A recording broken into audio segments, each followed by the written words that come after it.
it's important to understand that there was more than one Irish identity on the island, even in the past.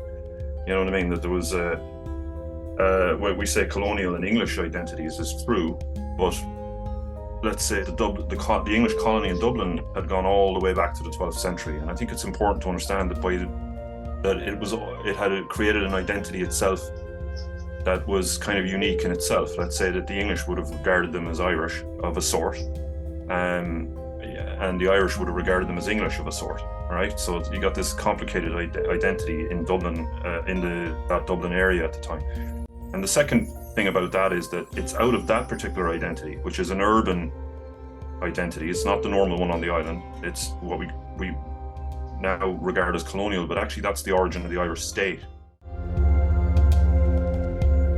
It tells a story about the past, and the story that the nation tells about the past is wrong. So the Irish state is built from Dublin, from the original little medieval state, which was an English, we call it an English colony, but actually even long before there was proper colonialism, it was already a little English identity on the island, you know? And then it becomes an English-Irish kind of an identity. And they're caught in this middle world.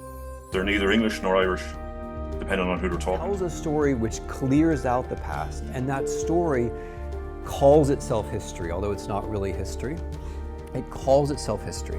And so this new social form has a story about how it's very old. And that confusion is confusion that basically everyone lives their whole life with. And the way that it sees the world and its psychology of Dublin is all built up is transferred over into when it becomes a state. So the state itself is a construction out of that. It's not constructed by the Irish people, by the Irish native people, who by and large have very little to do with that because of the way the history worked.